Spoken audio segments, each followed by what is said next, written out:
Daddy, can we get some chocolate from that big fountain? Noise of the corporate Christmas party, and Nathan Cole looked down at his daughter with a smile that made his tired eyes crinkle at the corners. Lily was practically vibrating with excitement, her dark curls bouncing as she tugged his calloused hand toward the dessert table across the grand lobby. Can we get some chocolate? In just a minute, sweetheart. Let me finish checking in first. But the chocolate might disappear, Lily said, with the grave seriousness only a 7-year-old could muster. Tommy Parker at school said chocolate fountains run out if you wait too long. Nathan chuckled softly. I promise there is enough chocolate in that fountain for everyone in this building. It is not going anywhere. What Nathan did not say was that he felt distinctly out of place in this glittering world of champagne and designer gowns. His grey work shirt, faded from too many washes, hung loosely on his lean frame, his hands, still bearing traces of grease from fixing a heating vent earlier that afternoon, looked rough against Lily's small, soft fingers. The corporate tower's lobby had been transformed into a winter wonderland that probably cost more than Nathan earned in a year. White lights cascaded down marble pillars like frozen waterfalls, and the scent of pine and cinnamon filled every corner. A massive Christmas tree stood near the executive elevators, its branches heavy with silver ornaments and golden ribbons. Employees mingled in clusters throughout the space, champagne glasses catching the warm glow as they laughed and celebrated. Nathan moved through the crowd almost invisibly. At 36, he had learned that people in expensive suits rarely noticed the man who emptied their trash cans and fixed their broken fixtures. They saw the janitor, the maintenance worker, the help. They did not see the artist whose fingers had once danced across concert hall stages, whose name had briefly appeared in regional newspapers as a rising talent before everything fell apart. That life felt like it belonged to someone else now, a ghost of a man who had dreams and possibilities stretching out before him like an endless highway. Now Nathan's highway had become a small apartment where the radiator clanked at night, and the community center piano down the street was the only place he allowed himself to play when he thought no one was listening. Daddy, look at that tree. Lily's voice pulled him back to the present. It is the biggest tree I have ever seen in my whole life. Nathan knelt down to her level, his heart swelling with the fierce, protective love that had become the center of his existence. Her brown eyes were wide with wonder, reflecting the twinkling lights like tiny stars. She wore her best dress, a simple blue one, with white trim that they had found at a thrift store last month. To Nathan, she looked more beautiful than any woman in designer clothing in this entire building. Pretty amazing, is it not? He said, softly. Do you think Santa knows about this tree? Maybe he will come here first because it is so big. Nathan smiled, tucking a stray curl behind her ear. I think Santa knows where all the good kids are, no matter what size tree they have. Even kids in small apartments with small trees, especially those kids. Before we continue, please tell us where in the world are you tuning in from? We love seeing how far our stories travel. The party swirled around them as Nathan guided Lily toward the dessert table, keeping to the edges of the crowd where they were less likely to be noticed. He had only brought her tonight because his regular babysitter had cancelled last minute, and he could not afford to miss work during the holiday overtime period. The extra pay would cover Lily's piano lessons for another 3 months. Piano lessons that she insisted on because she wanted to play like Daddy. The thought made his chest ache with a complicated mixture of pride and guilt. He could not give her expensive dresses or private schools or the childhood she deserved, but he could give her music. He could give her that piece of himself that had not completely died when everything else fell apart. Can I have a strawberry with chocolate on it? Lily asked, her eyes fixed on the fountain. Please, Daddy, I will eat all my vegetables tomorrow. I promise. 1 strawberry? Nathan agreed, and I am holding you to that vegetable promise." As Lily bounced toward the dessert table, Nathan allowed himself a moment to simply watch her. She was the reason he got out of bed every morning. The reason he worked double shifts and skipped meals so she could have new shoes when she outgrew the old ones. The reason he kept going when the weight of grief and lost dreams threatened to crush him. She was his everything. And tonight, surrounded by people who had so much more than they would ever need. Nathan felt the familiar pang of inadequacy. He wanted to give her the world. Instead, he gave her a cramped apartment and a father who was always tired. But he also gave her love, unconditional, boundless love. And sometimes in the quiet moments before she fell asleep, when she would curl against his chest and tell him he was the best daddy in the whole world. Nathan let himself believe that maybe love was enough. Maybe it had to be. Across the grand lobby, elevated on the mezzanine level that overlooked the entire celebration, Victoria Ashford surveyed her domain with the practiced poise of someone born to command rooms. Her ice-blue eyes swept across the crowd, below, cataloguing faces, assessing conversations, measuring the success of an event that bore her company's name. At 34, Victoria had transformed her father's struggling real estate firm into Ashford Holdings, a juggernaut of commercial development that now owned 40% of the city's waterfront.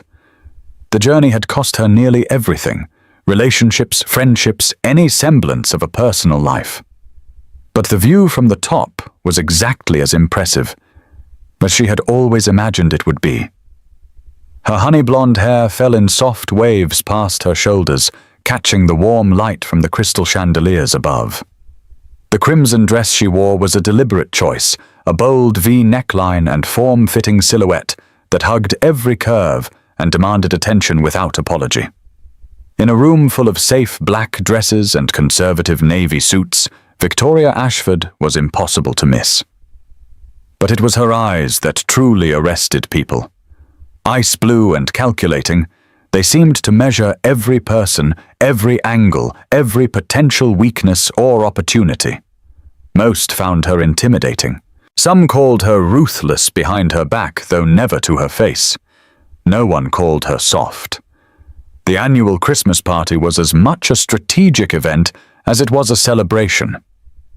Donors mingled with executives. Potential investors rubbed shoulders with board members. Every handshake was an opportunity. Every conversation a chance to strengthen the empire she had built from her father's near-bankrupt foundation.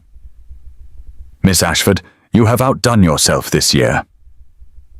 Victoria turned to find Gerald Morrison, one of her senior vice presidents, approaching with 2 glasses of champagne. She accepted one with a practiced smile that did not quite reach her eyes. "The event coordinator deserves the credit. I simply sign the checks. Nevertheless, the waterfront project announcement has generated significant interest. 3 new investors approached me tonight alone." "Good. Schedule meetings with all of them for the first week of January." Victoria took a small sip of champagne, her gaze drifting back to the crowd below. Somewhere in that sea of faces was Preston Hayes, her fiancé, though the word felt strange even in her own mind. He was probably networking building connections, playing the political games that came as naturally to him as breathing. Their engagement had been her father's idea, a strategic merger of 2 powerful families that would strengthen Ashford Holdings' position in the private equity market. Victoria had agreed because it made sense on paper and because she had stopped believing in fairy tales a long time ago. 16 years ago, to be exact. She had been 18 then, spending her summer at an elite music academy where her father had sent her to acquire culture and connections. She had arrived expecting boredom and obligation. Instead, she had found Daniel Mercer. Daniel was everything Victoria was not: wild, dark hair, passionate eyes, a laugh that could fill an entire room.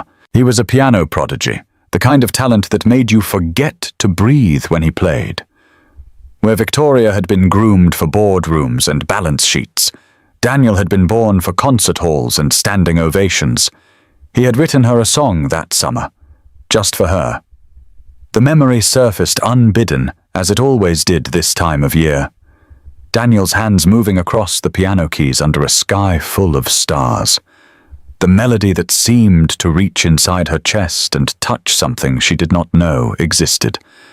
His voice soft and earnest, telling her that the song held everything he felt but could not say. He called it Starlight Promise. 3 weeks after that perfect night, Daniel's car had skidded on a rain-slicked highway. He was gone before the ambulance arrived. The song died with him, or so Victoria had believed for 16 years. She had never heard it played again. She forbade herself from listening to music the way she once had, treating it, instead as background noise, something to fill silence rather than stir emotion. Because if she let herself feel too deeply, if she allowed the grief to crack through the walls she had built, it would swallow her whole. "Miss Ashford Preston is looking for you." Victoria blinked, Gerald's voice pulling her back to the present. She straightened her shoulders, adjusted her expression to the cool confidence the world expected. "Tell him I will be down in a moment." As Gerald departed, Victoria allowed herself one more look at the crowd below. Somewhere in that sea of strangers, a man in a faded grey work shirt was kneeling beside a small girl with dark curls pointing at the Christmas tree, with such tenderness that Victoria felt something shift uncomfortably in her chest. She looked away quickly, disturbed by her own reaction. Tenderness was a luxury she could not afford. Sentiment was a weakness she had trained herself to eliminate. And yet, as she descended the mezzanine stairs to rejoin the party, something about that image lingered in her mind. A father and daughter surrounded by wealth they clearly did not possess, finding wonder in simple Christmas lights. It reminded her of someone she used to be, someone who believed that love was more valuable than any empire, someone she had buried 16 years ago alongside a boy with wild dark hair and a song he never got to finish. Lily had made it exactly 3 feet from the chocolate fountain when disaster struck. She had spotted the perfect strawberry, large and glossy, dipped halfway in dark chocolate, and perched tantalizingly close to the edge of the display. It was just slightly beyond her reach, requiring her to stretch up on her tiptoes and lean forward over the white tablecloth. Almost.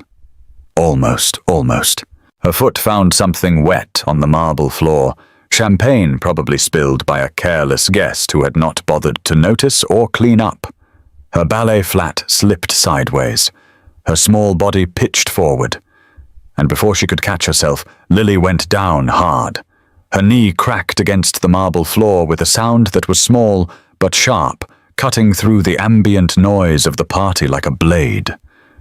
For one frozen moment, she simply sat there, stunned, her eyes wide with shock. Then she looked down at her tights, saw the blood seeping through the white fabric, and her face crumpled. "Daddy!" Nathan was across the room in seconds, his heart pounding against his ribs as he dropped to his knees beside her. The crowd parted around them, some guests stepping back with expressions of mild concern, others looking annoyed at the disruption to their evening. "I am here, baby. I am right here. Let me see." He pulled a clean handkerchief from his pocket, one he always carried for moments exactly like this, and pressed it gently against her scraped knee. His hands were steady despite the fear coursing through him, his voice low and soothing, the kind of voice that could calm storms. "It hurts, Daddy. I know, sweetheart. I know it hurts. But you are being so brave. Can you look at me? That is my girl. Keep looking at my eyes." "Okay." Lily's sobs began to quiet into hiccups as Nathan held her, his broad hand cradling the back of her head. His body curved protectively around hers. The bleeding was not serious, just a superficial scrape that had scared her more than it had hurt her. But to a 7-year-old, any amount of blood was terrifying. "You are going to be fine," Nathan murmured against her hair. "We will get this cleaned up and put a bandage on it, and tomorrow you can show all your friends your battle scar." "How does that sound?" Lily sniffled. "Can I say I got it? Fighting a dragon? You can say whatever you want." Before Nathan could lift her to carry her to the restroom, a voice sliced through the moment, like a knife through silk. "Can you control your child?" Nathan looked up to find a man striding toward them, his tailored navy suit immaculate, his jaw tight with barely concealed irritation. Preston Hayes was handsome in a catalogue model way, with perfectly styled chestnut hair and a smile that never quite reached his eyes. Nathan recognized him from the company newsletters, the heir to a private equity fortune recently engaged to Victoria Ashford herself. "This is a corporate event, not a daycare." Preston's voice carried across the immediate area, drawing the attention of nearby guests. "If you cannot afford a babysitter, maybe you should not have brought her." Nathan felt something hot flash through his chest. He kept his voice level with effort, acutely aware of Lily trembling in his arms. "She is 7 years old." She slipped. "It was an accident that would not have happened if you knew your place." Preston's eyes raked over Nathan's work clothes with undisguised contempt. "You are maintenance, are you not? There is a staff entrance for a reason. This party is for employees and their families, not the help." Lily's bottom lip trembled. She pressed her face against Nathan's chest, and something inside him cracked. "I am an employee," Nathan said quietly. "And this is my family."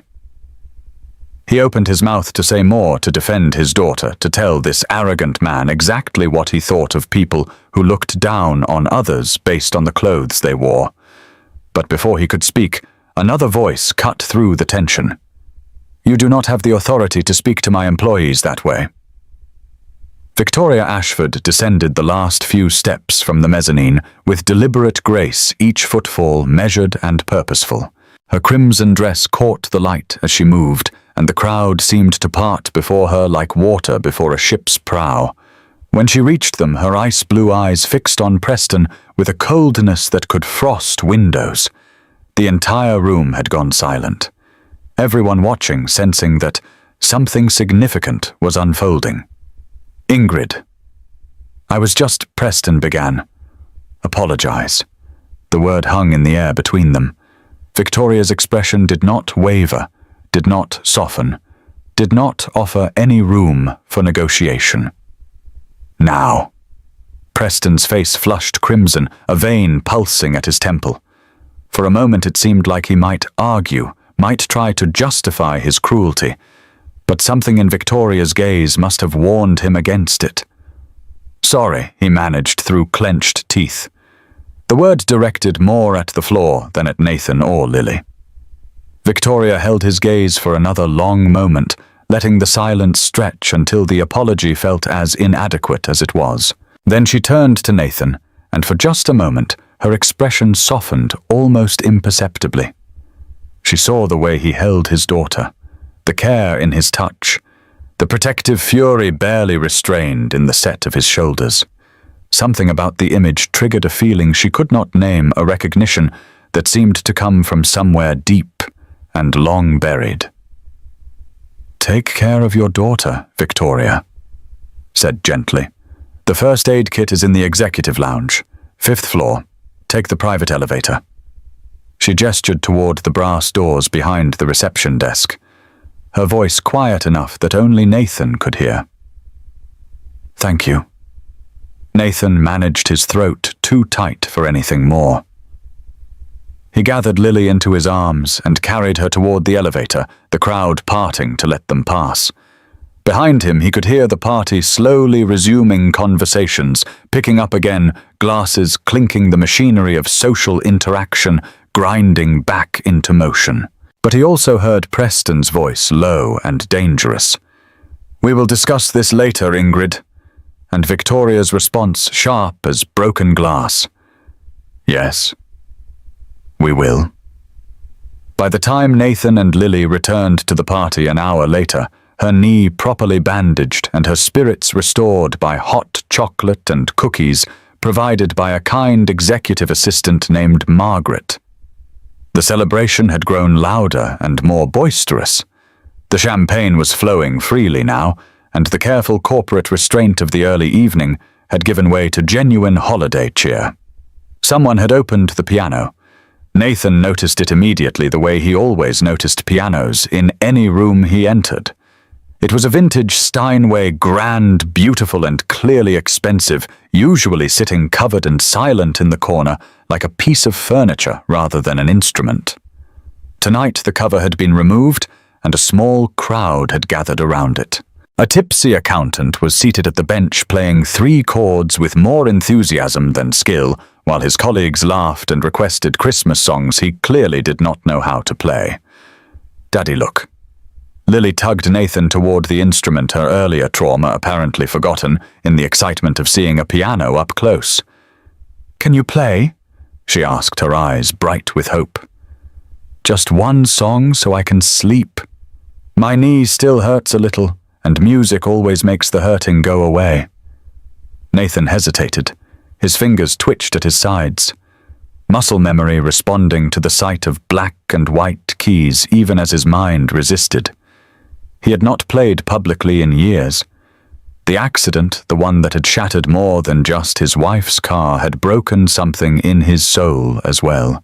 It had made him afraid to touch the keys in front of anyone who might judge, who might remember what he used to be, who might see what he had become. "Please, Daddy." Lily's voice was soft, tired. "Just the sleepy song. The one Mommy used to like." Nathan's chest constricted. The sleepy song. That is what Lily called it, because he used to play it when she could not sleep. She did not know where it came from. She did not know that it was the only piece of original music he had ever written that still meant something to him. She did not know that it was connected to a boy who had died 16 years ago, and a secret Nathan had carried alone ever since. The memories came flooding back despite his efforts to hold them at bay. 16 years ago, Thornwood Summer Music Academy. The best summer of his life followed immediately by the worst week. He and Daniel Mercer had been roommates, best friends, brothers in everything but blood. They had bonded over their shared love of music, spending long nights in the practice rooms, playing for each other, pushing each other to be better. Daniel had the charisma, the star power, the natural magnetism that made everyone stop and stare. Nathan was quieter, more comfortable in the shadows, but his compositions, his ability to translate emotion into melody, that was where his true gift lay. One night, 3 weeks before the summer ended, Daniel had burst into their cabin, breathless with excitement. "There is this girl, Nathan. Victoria. She is the most beautiful person I have ever seen. When she looks at me, I forget how to breathe. I think I love her." Nathan had smiled at his friend's enthusiasm. "So tell her, I do not know how. I am better with music than words. I tried to write something for her, but everything I compose sounds wrong. It does not say what I feel." They had stayed up all night in the practice room, Nathan at the piano, Daniel pacing behind him, trying to articulate the emotions he wanted to express. And somewhere in the small hours of the morning, Nathan's fingers had found the melody. 8 bars that grew into 16, a bridge that soared, an ending that lingered like a whispered promise. He called it Starlight Promise because Daniel had said Victoria's eyes reminded him of stars. "It is perfect," Daniel had breathed when Nathan played it through for the first time. "It is everything I feel but cannot say. Nathan, you are a genius." "Play it for her," Nathan had said, sliding the sheet music across the piano. "Tell her it is from your heart." Daniel had hugged him so tightly that Nathan could barely breathe. "You are the best friend I have ever had. I will never forget this. I will never forget you." 3 weeks later, Daniel's car had skidded on a rain-slicked highway while he was driving back to campus after a weekend visit home. He was dead before the ambulance arrived. And the song, Nathan's song, became Daniel's legacy. The last beautiful thing he ever created, or so everyone believed. Nathan had considered telling the truth after the funeral. But what would have been the point? Daniel was gone. The song was the only piece of him Victoria had left. How could Nathan take that from her? So he had kept silent. Let the secret die with his best friend. Never played Starlight Promise again. Until tonight. Daddy Lily's voice pulled him back to the present. She was looking up at him with those brown eyes that were so much like her mother's, tired and hopeful and trusting. He looked at the piano, at the crowd of tipsy executives who had no idea that a janitor among them had once been called a prodigy, at the brass doors of the elevator where Victoria Ashford had shown him unexpected kindness. It was Christmas Eve. His daughter had been brave about her scraped knee. She was tired and her knee still hurt, and she wanted the song that always made everything better. How could he say no? "Okay, baby," Nathan heard himself say. Just one song. He made his way through the crowd. Lily's hand in his, and the tipsy accountant at the piano looked up with surprise and relief. "All yours, buddy. I was just keeping the seat warm." Nathan sat down at the bench, his heart hammering against his ribs. The ivory keys gleamed in the light from the Christmas tree, familiar and terrifying all at once. His hands hovered over them, trembling slightly. Then Lily climbed up beside him, tucking herself against his side, her head resting against his arm. And somehow that small weight grounded him, reminded him of why he was here, why he did everything he did. For her. Always for her. Nathan's fingers found the keys, and Starlight Promise filled the grand lobby of Ashford Holdings for the first time in 16 years. The melody rose through the air like something alive, delicate and achingly beautiful. Nearby conversations faltered. Champagne glasses paused halfway to lips. One by one, heads turned toward the corner where a janitor in a faded work shirt was playing a vintage Steinway with the skill of a concert pianist. But Nathan did not notice the growing silence. He was lost in the music, in the memories, in the bittersweet beauty of a song he had written when he still believed in the power of love to transcend anything. Across the lobby, Victoria Ashford had been making polite conversation with a potential investor when the first notes reached her ears. She stopped mid-sentence. The champagne glass slipped from her fingers and shattered against the marble floor, but she did not notice, did not care. She knew this melody, every note, every phrase, every breath between the measures. It was the song Daniel had written for her, the song he had played under a sky full of stars, whispering that it held everything he felt but could not say. The song that had died with him on a rain-slicked highway 16 years ago. The song that had sustained her through the darkest moments of her grief. And now a janitor, a complete stranger, was playing it note for note. Victoria moved toward the piano, as if pulled by an invisible force, the crowd parting before her without question. Her hands were trembling. Her heart was tearing open. Because the man who wrote that song was dead. So why could he play it? She reached the piano just as Nathan played the final notes. The melody lingered in the air for a moment, then faded into silence. The crowd burst into applause, but Victoria did not hear it. She was staring at the man on the piano bench, at his calloused hands, still resting on the keys, at his daughter tucked sleepily against his side. Their eyes met.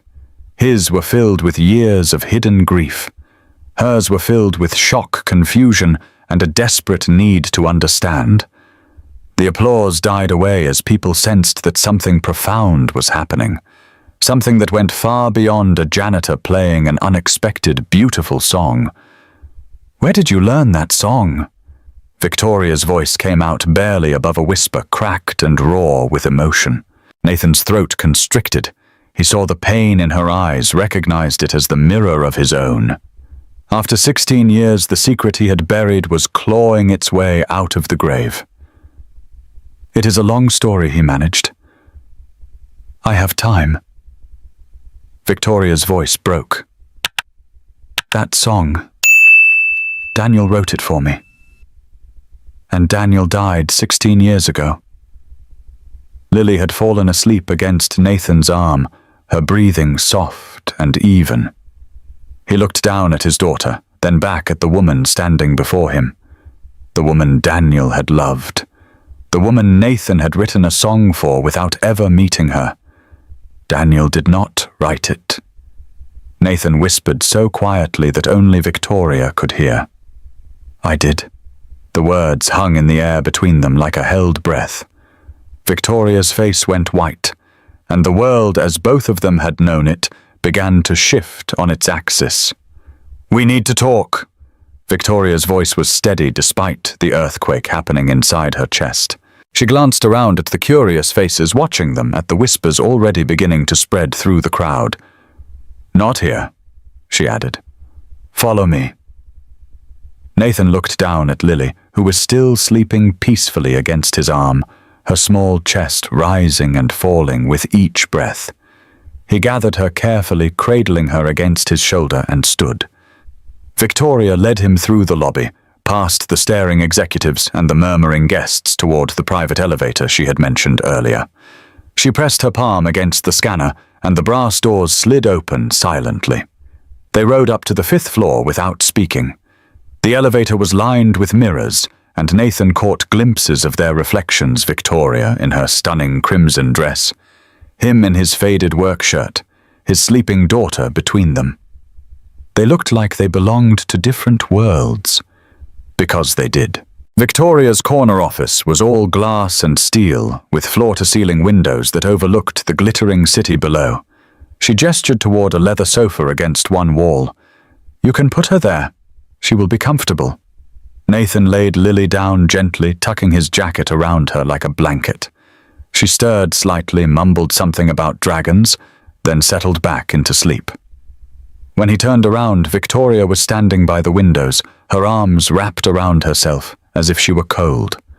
The confident CEO from the lobby was gone. In her place was a woman who looked like her entire world had just been upended. Tell me everything, she said quietly, from the beginning. Nathan took a breath. This was the moment he had avoided for 16 years, the confession he had never planned to make. But looking at Victoria, now seeing the raw pain in her eyes, he could not bring himself to lie. Daniel and I were roommates at Thornwood, he began. Summer of 2009. We were both there on music scholarships, both 17 years old, both convinced we were going to change the world with our talent. Victoria turned to face him, her ice-blue eyes fixed on his face.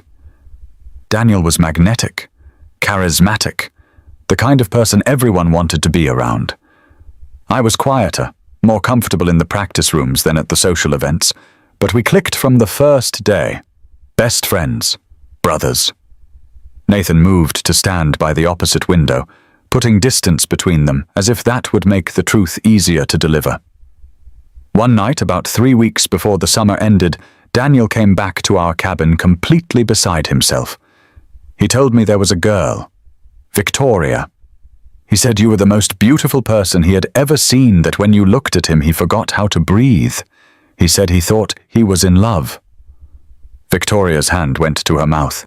He wanted to tell you how he felt, but he did not have the words. Music was his language, so he tried to compose something for you, but nothing he wrote sounded right.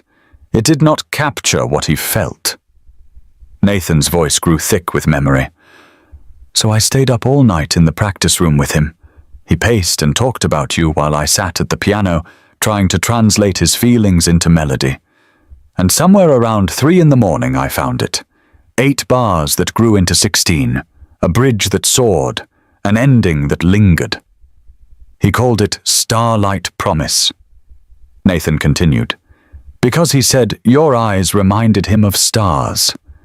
Victoria's tears were falling freely now, leaving tracks through her carefully applied makeup. I gave him the sheet music the next morning, told him to play it for you, to tell you it was from his heart. Nathan's jaw tightened. He hugged me and said he would never forget me. 3 weeks later, he was dead. The silence that followed was heavy enough to have weight. "Why did you not say anything?" Victoria whispered. "After he died, at the funeral, in all these years, why did you not tell anyone the truth?" Nathan finally turned to meet her eyes. "Because you were grieving. Because everyone was grieving. And the song was the only piece of Daniel you had left. It was his gift to you, his declaration of love. How could I take that away? How could I stand up and say, 'Actually, I wrote that when it would only have added to your pain'?" He shook his head slowly. So I kept silent. Let the secret stay buried with him. Never played Starlight Promise again. Never told anyone what really happened. Until tonight. Victoria sank into the chair behind her desk, her legs apparently unable to support her any longer. "For 16 years, she said, her voice distant, hollow. "For 16 years I believed that song was Daniel's final gift to me. I played a recording of it at his funeral. I listened to it on every anniversary of his death. It was the only thing that got me through the first year of grief." Nathan said nothing. There was nothing to say. "I built walls around myself because of that song," Victoria continued. "I told myself that if Daniel could love me, that purely, that beautifully, then I did not need to let anyone else in. The song was proof that real love existed even if I would never have it again." She looked up at Nathan, her expression somewhere between devastation and wonder.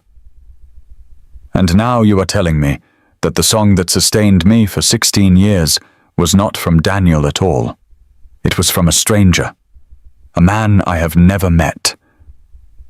Nathan's throat was so tight he could barely speak. "I am sorry," he managed.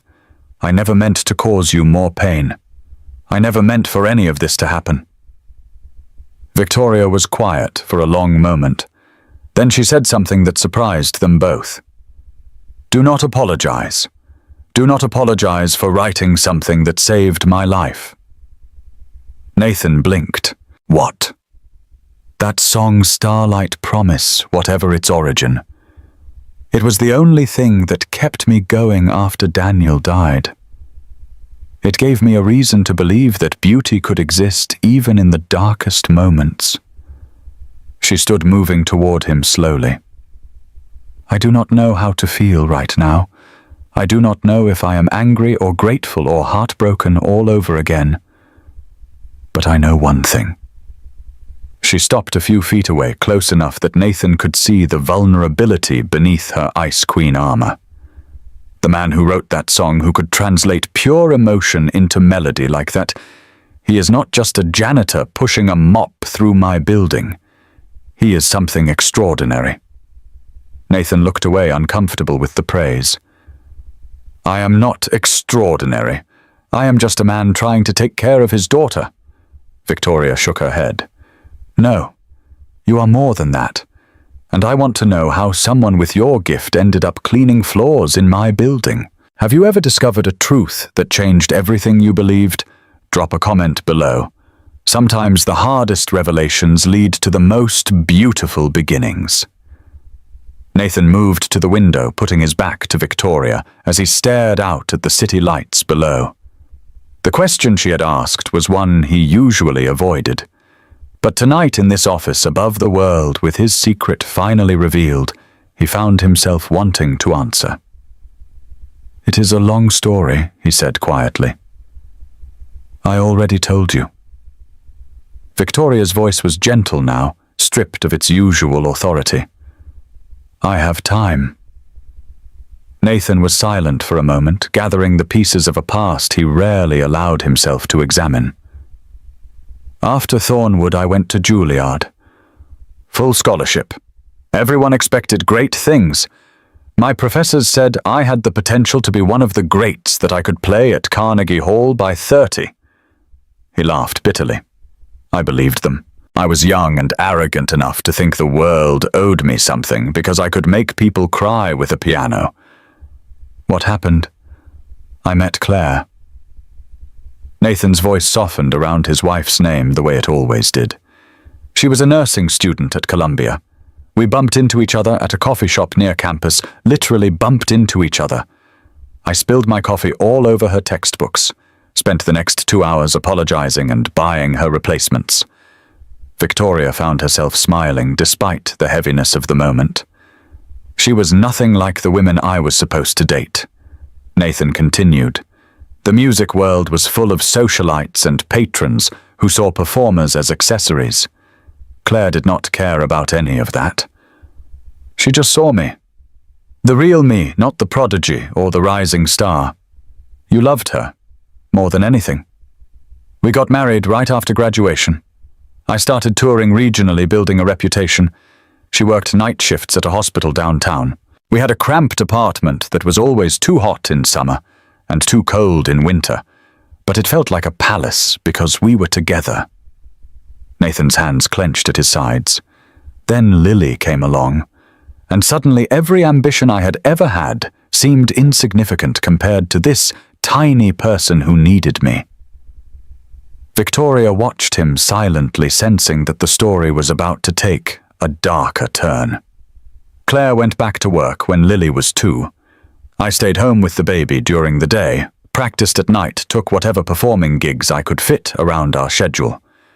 It was not the path to Carnegie Hall, but I did not care. I had everything that mattered.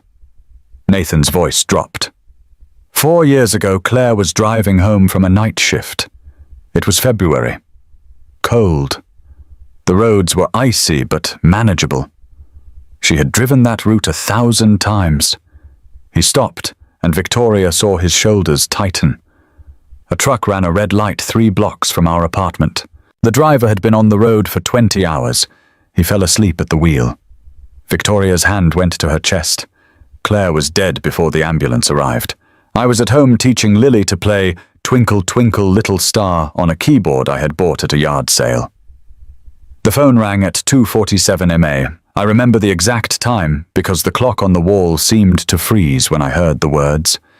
Nathan finally turned to face Victoria, and she saw that his eyes were wet. I lost everything that night. Claire was my whole world. My partner, my best friend, the person who believed in me when I could not believe in myself. Without her, music became meaningless. Every note reminded me of her. Every melody felt like a wound. He wiped his eyes roughly. I sold my piano to pay for the funeral. My beautiful grand piano that Claire had saved for 3 years to buy me as a wedding gift. I sold it for 1/4 of what it was worth because I could not bear to look at it any more. Victoria felt her own tears threatening to fall. What about your career? Nathan laughed, but there was no humor in it. What career? I stopped performing. Stopped composing. Stopped everything except surviving. Lily needed a father. She needed stability, health insurance, someone who would be there when she woke up in the morning. I could not give her that by chasing a dream that had already died. He gestured at his faded work shirt. So I took the first job I could find that offered regular hours and benefits. Janitorial work at Ashford Holdings. I have been pushing a mop through your building for 3.5 years. The irony of it twisted his lips into a bitter smile. I spend my days fixing things for people who have more than they will ever need while my own life stays broken. But I show up every day because that is what fathers do. That is what Claire would have wanted me to do. On the couch, Lily stirred in her sleep. Both adults froze, watching her. She mumbled something about chocolate fountains, then settled back into stillness. She does not know about any of this, Nathan said softly. She knows her mommy died. She knows Daddy used to play piano professionally. But she does not know about the selling of the piano, the grief, the despair. I have tried to shield her from the worst of it. He looked at Victoria, his expression raw and unguarded. She is the reason I am still standing. Every time I want to give up, every time the weight of everything gets too heavy, I look at her face and remember that I have to keep going. She is counting on me. Victoria stood and walked slowly toward him. Your wife sounds like she was an incredible woman. She was. She would have liked you, actually. She always said she could tell when someone was wearing armor. She would have seen right through yours. Victoria stopped a foot away from him. I am sorry, she said, for everything you have been through, for every assumption I might have made about the man in the work shirt who cleans my building. I should have known better. Nathan shook his head. You could not have known. That is the whole point. People see what they expect to see. A janitor. A CEO. We put each other in boxes because it is easier than seeing the whole complicated truth. A soft voice interrupted them. Daddy. They both turned. Lily was sitting up on the couch, rubbing her eyes with small fists. Are you telling your sad story again? Nathan went to her, immediately kneeling beside the couch. How do you know about my sad story I hear you sometimes? Lily said with the matter-of-fact honesty of childhood. At night, when you think I am sleeping. You talk to Mummy's picture and sometimes you cry. Nathan's throat closed up completely. But it is okay, Daddy. Lily reached out and patted his cheek. Mummy would want you to share it. She always said sad stories need to breathe too. Remember, if you keep them locked up inside, they turn into monsters. But if you let them out, they just become clouds that float away. Nathan pulled his daughter into his arms, holding her tight. When did you get so wise, little one? I learned from watching you. Victoria watched this exchange with tears streaming down her face, making no effort to hide them.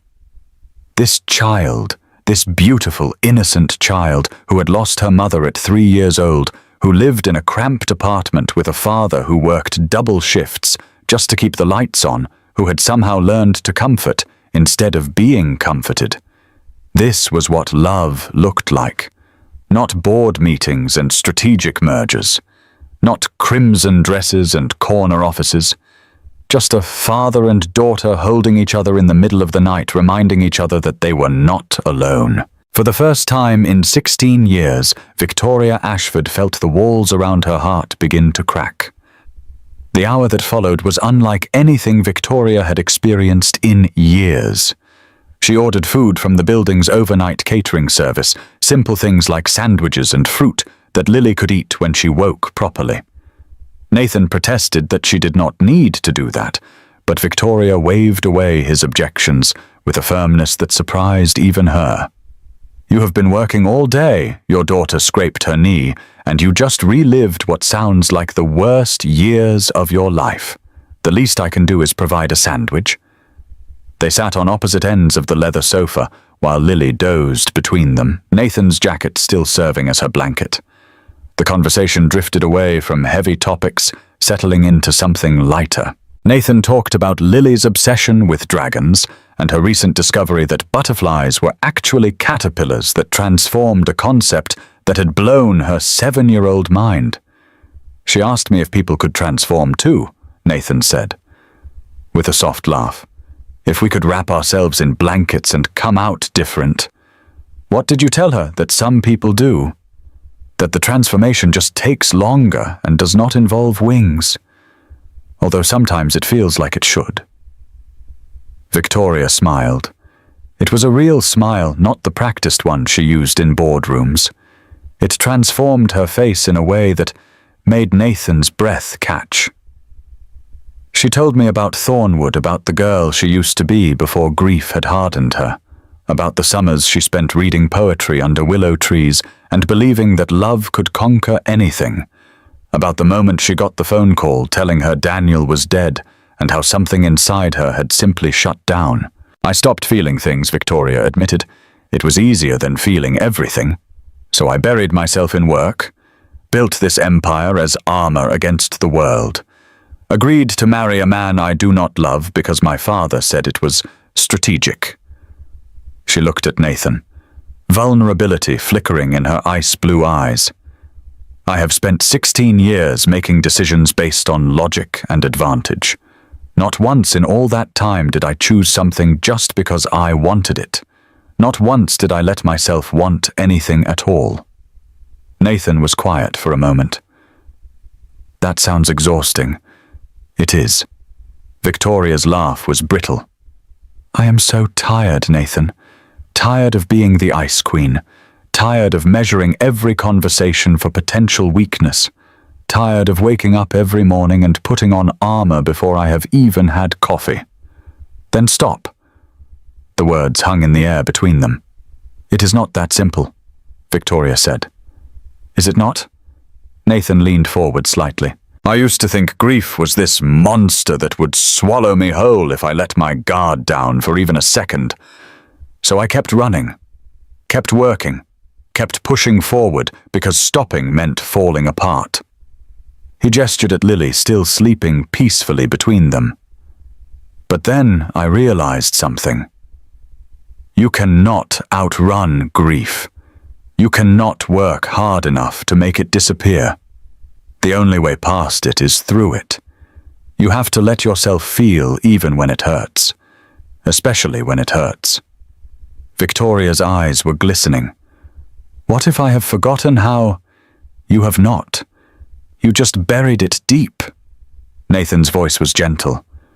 I saw you tonight when you stood up to Preston, when you defended me and Lily without even knowing who we were.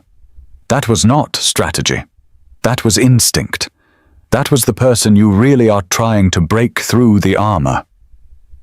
Victoria was silent for a long moment, processing his words. How did you do it? She asked finally. How did you survive losing Claire? I did not at first. Nathan's voice was rough with honesty. For months after she died, I was just going through the motions. Wake up, take care of Lily, go to work, come home, repeat. I was not living. I was just existing. What changed? One night, about 6 months after the accident, Lily could not sleep. She was having nightmares about monsters under her bed. I was so exhausted, so empty that I almost told her to just deal with it. Almost turned over and went back to sleep. He shook his head slowly. But I did not. I got up. I went to her room. I held her while she cried, and then I made up a story about a brave princess who fought dragons with a magical sword made of starlight. Nathan's eyes grew distant with memory. She fell asleep in my arms with a smile on her face. And in that moment I realized something. I could not save Claire. I could not bring her back. But I could be there for Lily. I could be the father she needed even if I was broken, even if I was barely holding together. He looked at Victoria. That is what kept me going. Not some grand revelation or miraculous healing, just showing up. Every single day choosing to be present for someone who needed me. Lily stirred at that moment, her eyes fluttering open. Daddy, is it morning? Not yet, sweetheart. Go back to sleep. But Lily had noticed Victoria watching her with an expression that was hard to read. Miss Victoria, are you okay? Your eyes look sad. Victoria blinked, startled by the child's directness. I am okay, sweetie. Just thinking about some things. Lily sat up, rubbing her eyes. Sometimes when I am sad, Daddy plays me music, and it helps. She looked at her father. Maybe you could play something for Miss Victoria. Nathan hesitated, glancing at Victoria. I think Miss Victoria might prefer quiet right now, baby. But Victoria surprised them both. Actually, she said softly, I think I would like that. Very much. Victoria did not sleep that night. After Nathan and Lily had finally left, after she had sent them home in a company car with instructions for the driver to make sure they got inside safely, Victoria sat alone in her darkened office and tried to make sense of everything that had happened. The song that had sustained her for 16 years was not from Daniel. It was from Nathan Cole, a janitor, a widower. A man who had written a melody so beautiful it had changed the course of her life and then had kept silent about it for 16 years to protect the memory of a dead friend. Part of her wanted to believe him, the part that had watched him hold his daughter with such tenderness, that had heard the grief in his voice when he spoke about his wife, that had seen the tears in his eyes when he talked about selling his piano. But another part of her, the part that had built an empire on skepticism and verification, needed proof. As dawn broke over the city, Victoria began her research. She found the archives from Thornwood Summer Music Academy online records of enrollment and faculty from the summer of 2009. Daniel Mercer and Nathan Cole had indeed been students that year, both on full scholarships, both listed as piano majors. But more importantly, she found a name that made her heart race: Professor Theodore Banks, the composition instructor from that summer. A quick search revealed that he was still alive, 87 years old, retired, living in a small town about 2 hours outside the city. Victoria called her assistant at 7 a.m. "Cancel all my meetings today. I need to take a personal day." Margaret's shock was audible even through the phone. "Miss Ashford, you do not take personal days. I am taking one now." 2 hours later, Victoria pulled her Mercedes up to a small cottage surrounded by an overgrown garden. The house was modest but charming, with wind chimes on the porch and a faded American flag by the door. She rang the bell and waited. The man who answered was frail but sharp-eyed, with a shock of white hair and the kind of face that had seen decades of students come and go. He looked at Victoria's designer clothes and expensive car with mild curiosity, but no judgment. "Can I help you, Professor Banks? I am Victoria Ashford. I was a student at Thornwood in 2009. I was hoping I could ask you some questions about that summer." Something flickered in his eyes. Recognition, perhaps, or memory. "You are Victoria," he said slowly. "The girl Daniel Mercer was in love with." Victoria's breath caught. "Yes." "Come in then. I have been wondering when someone would come asking about that summer." The cottage's interior was exactly what Victoria would have expected from a retired music professor. Books everywhere, a grand piano, taking up most of the living room, framed photographs of students spanning decades. Professor Banks led her to a sitting area and lowered himself carefully into an armchair. "You are here about Starlight Promise," he said. It was not a question. Victoria nodded, her throat tight. "I remember that song vividly." Professor Banks continued, "It was the most beautiful piece of original composition I heard in 40 years of teaching. The melody line alone was extraordinary, but the emotional depth, that was something you could not teach. That came from pure, raw talent." He looked at Victoria steadily. "Daniel Mercer did not write it." Victoria's world tilted. "I know," she whispered. Professor Banks nodded slowly. "Daniel was a wonderful performer, charismatic, passionate, gifted at interpretation, but composition was never his strength. He struggled in my class all summer, could not seem to translate his emotions into original work." He rose creakily and moved to an old filing cabinet in the corner. But Nathan Cole, now there was a composer. Quiet boy, always in the shadows, but when he sat down at the piano to play his own work, everyone stopped breathing. The professor pulled out a worn folder and brought it back to Victoria. "I kept the best student compositions from each year. Call it sentimentality. Here." He handed her a sheet of paper yellowed with age. Victoria's hands trembled as she took it. The title at the top read, "Starlight Promise." The handwriting was different from Daniel's, more careful, more deliberate, and in the margin in faded pencil were words that made her heart stop. For Daniel to give to the girl with blue eyes. "This is Nathan's handwriting." Professor Banks confirmed. He gave the song to Daniel, told him to play it for you to tell you it was from his heart. "I knew because Nathan had shown me the piece a few days earlier, asking for feedback." Tears streamed down Victoria's face as she stared at the paper. After Daniel died, Professor Banks continued, "I expected Nathan to come forward, to claim the song as his own, It was his finest work, after all, his masterpiece. But he never did. Why not? The professor's old eyes were kind, because he loved his friend more than he loved recognition, because he knew that the song had become Daniel's legacy, and he could not bear to tarnish that. It was the most selfless thing I have ever seen a young person do.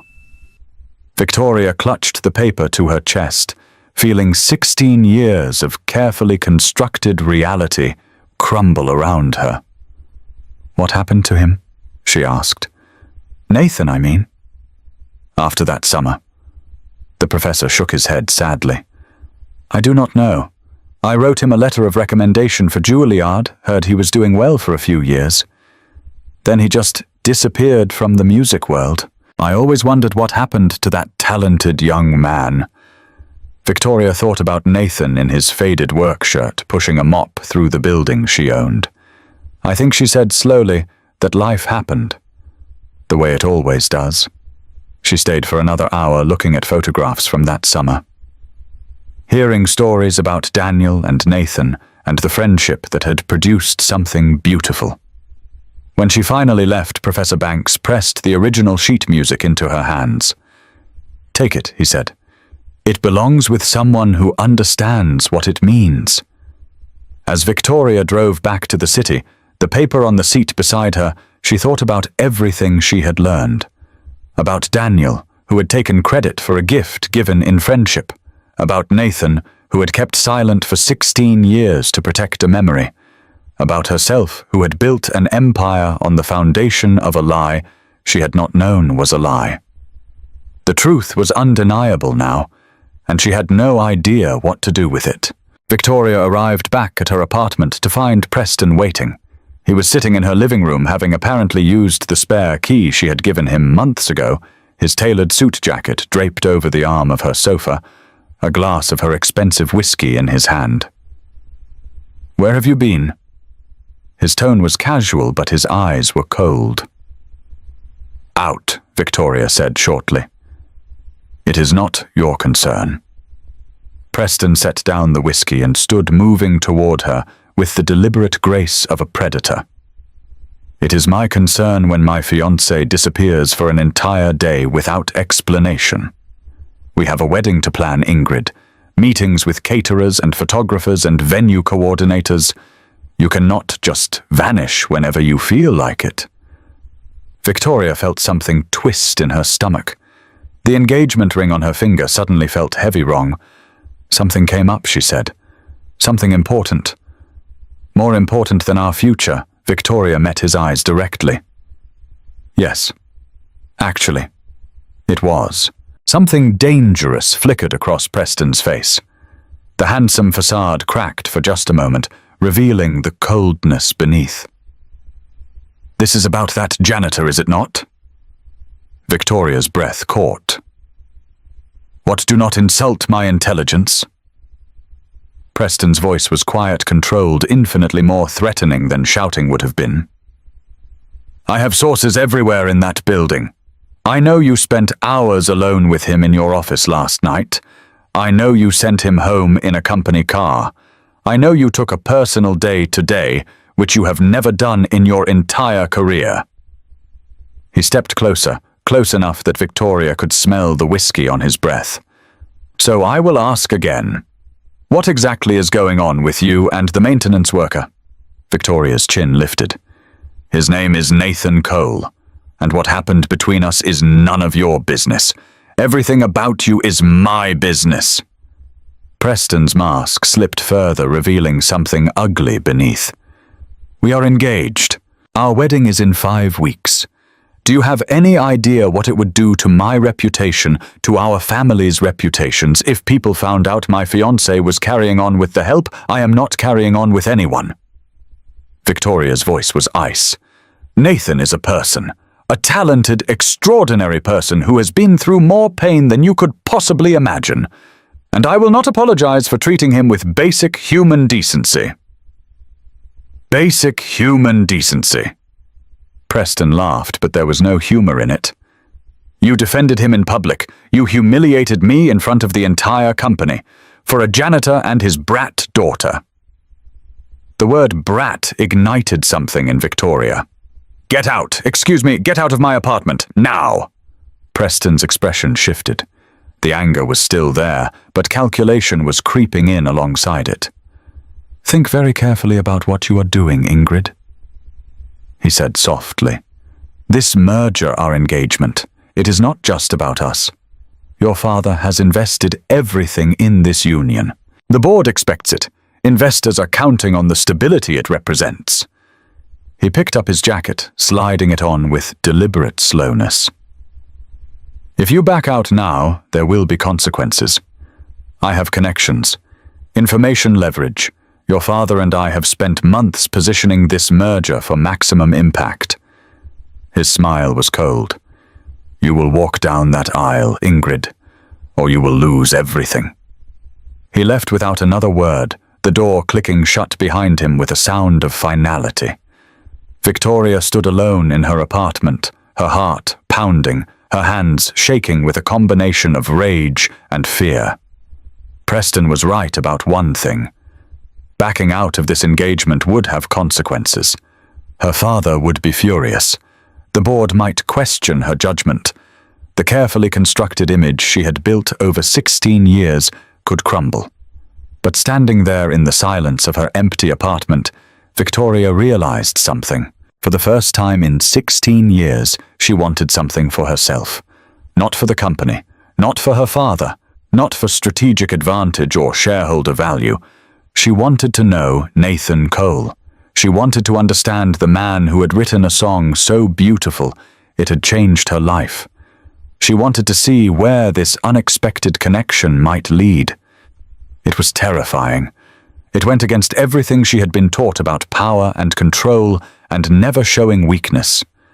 But it was also the most alive she had felt since a boy with wild, dark hair had played her a song under the stars. Victoria took off her engagement ring and set it on the counter.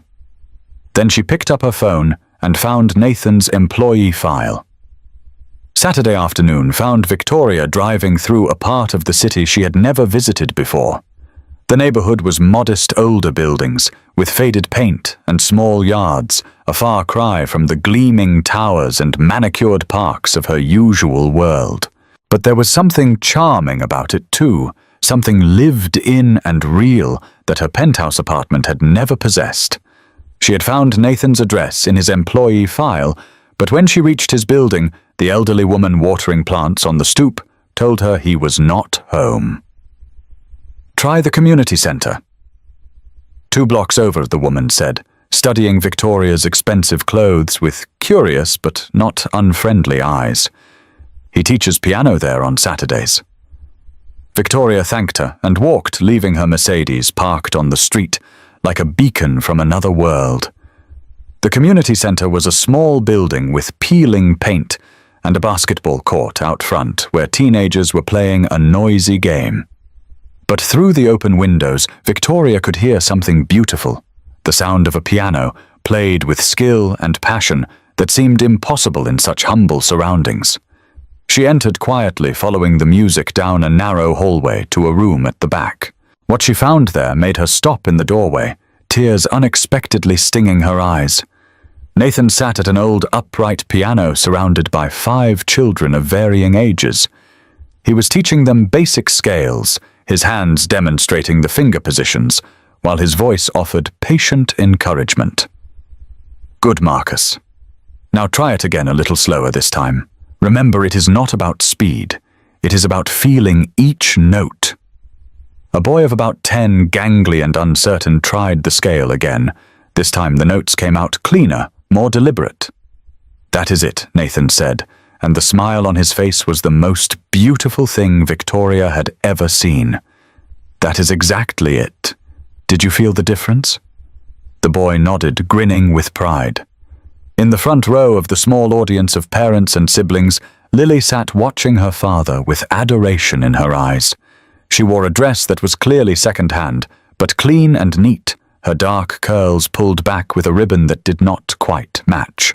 Victoria watched from the doorway as Nathan moved from student to student, offering praise and gentle corrections, treating each child's effort as worthy of respect, regardless of skill level. He was not just teaching them to play piano, he was teaching them that their voices mattered, that making music was within their reach. This was what he had given up. Concert halls and standing ovations replaced by a run-down community center and children who would never have afforded lessons any other way. And he seemed genuinely happy. The lesson ended with each child playing something they had learned from a simple 5-note melody to a recognizable rendition of a pop song. Parents applauded, children beamed, and Nathan stood to the side, his pride in their accomplishments evident in every line of his face. As the families filed out, Lily spotted Victoria in the doorway. "Miss Victoria." She ran over with the boundless energy of childhood. "Did you come to hear Daddy teach?" "I did," Victoria said, kneeling down to the girl's level. "He is very good at it, is he not?" "He is the best teacher in the whole world," Lily said with absolute conviction. "He says everyone can learn music if someone believes in them enough." Nathan had noticed Victoria now. He approached slowly, surprise and something else, maybe hope, flickering in his eyes. "Miss Ashford, I did not expect to see you here." Victoria straightened, suddenly conscious of how out of place she looked in her designer clothes. "I hope I am not intruding. I just needed to see you." She reached into her bag and pulled out the sheet of paper she had carried with her since leaving Professor Banks' cottage. "I found him," she said quietly. "Professor Banks. He gave me this." Nathan took the paper and his face went pale when he recognized his own handwriting. The original, he breathed. Victoria nodded. "He told me everything. About how you wrote it. About how you gave it to Daniel. About how you kept silent for 16 years because you did not want to tarnish his memory." Nathan was quiet for a long moment, staring at the faded notes on the page. "I was not trying to be noble," he said finally. "I just could not bear to add to anyone's grief.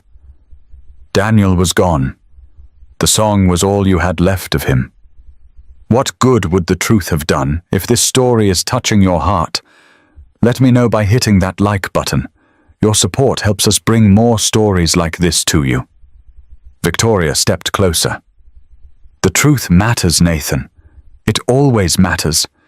And the truth is that you wrote something so beautiful it changed the course of my life. You deserve credit for that." Nathan shook his head. "I do not want credit. I never did." "Then what do you want?" The question hung in the air between them.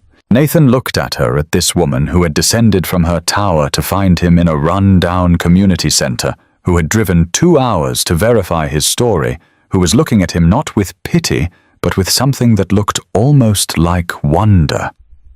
"Right now," he said softly, "I just want to play you something. Something that is not Starlight Promise. Something new." Nathan led Victoria to the piano bench, gesturing for her to sit beside him. Lily had already claimed a table in the corner, where she was happily coloring in a book of butterflies she had brought from home. Every few minutes she would look up to check that the adults were still there, then return to her artwork with the focused intensity of a 7-year-old on a mission. The old upright was slightly out of tune, its keys yellowed with age. But when Nathan's fingers touched them, they produced something unexpectedly beautiful. "This one does not have a name yet," Nathan said, beginning to play. "I have been working on it for a few months. It is about—" He paused, his hands finding a gentle, contemplative melody. "It is about learning to live again after you think you have lost everything." Victoria listened as the music washed over her. It was different from Starlight Promise. Deeper, somehow. More complex. There were moments of darkness in it, passages that seemed to stumble and search. But there were also moments of light phrases that lifted and soared like someone remembering how to hope.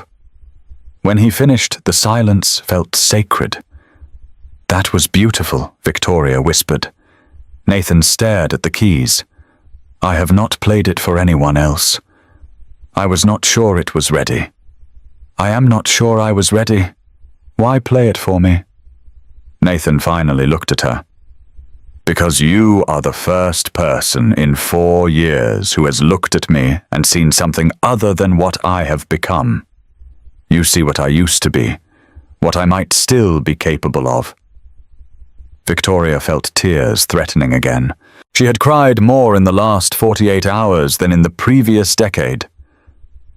Tell me about Daniel, she said quietly. Not about the song, about him. I realize I spent all those years grieving a memory, and I am not sure the memory was even real. Nathan's expression softened. Daniel was one of the best people I have ever known. Genuine, kind, impossibly talented. When he walked into a room, everyone turned to look. Not just because he was handsome, but because there was something magnetic about him. He made you feel like you were the only person in the world when he talked to you. He really loved you, Nathan continued. He talked about you constantly that summer. Your laugh, your eyes, the way you rolled your eyes when someone said something pretentious. He was completely gone for you from the moment he saw you. Victoria smiled sadly. I was gone for him too. I thought at 18 that I had found the love of my life. You had, in a way. Nathan's voice was gentle. First loves are real even if they do not last. Daniel loved you with everything he had. That was genuine even if the song was not his. Why did you never try to find me? After everything that happened? Nathan was quiet for a moment. I looked you up once a few years after Thornwood. You were already making headlines, this young businesswoman taking over her father's company. I was just starting my career playing small venues, trying to build a reputation. He shrugged. I convinced myself we moved in different worlds. What would I even say? Hi, I wrote that song your dead boyfriend claimed was his. It seemed cruel, pointless. Better to let the past stay buried. But now Nathan looked at her. Really looked at her. Now I am sitting next to you in a rundown community center, and you are wearing clothes that cost more than my rent, and somehow it does not matter. You came here looking for truth, and I think maybe I needed someone to finally see it. Lily appeared at their side, clutching a drawing. I made this for you, Miss Victoria. Victoria took the paper carefully. It was a butterfly, colored in bright shades of purple and blue with the words, New Beginnings, written beneath it in careful, wobbly letters. It is beautiful, Victoria said, her voice thick. Butterflies mean new beginnings, Lily explained. My mummy told me that before she went to heaven. She said when we see butterflies, it means something good is about to happen. Victoria looked from the drawing to Lily's earnest face to Nathan, who was watching them both with an expression she could not quite read. Thank you, Lily. I will treasure this. And something in the way she said it made it clear that she meant it. 1 week after Christmas Eve, Victoria found herself at Nathan's apartment for the first time. It was exactly as he had described, small, cramped, with a radiator that made suspicious clanking noises. But it was also warm in ways that had nothing to do with temperature. Lily's artwork covered the refrigerator. Books were stacked in every corner. A second-hand keyboard sat in the living room surrounded by sheet music covered in Nathan's careful handwriting. This is where Daddy writes his songs, Lily announced, giving Victoria a tour with all the gravity of a museum docent. And this is where we eat breakfast.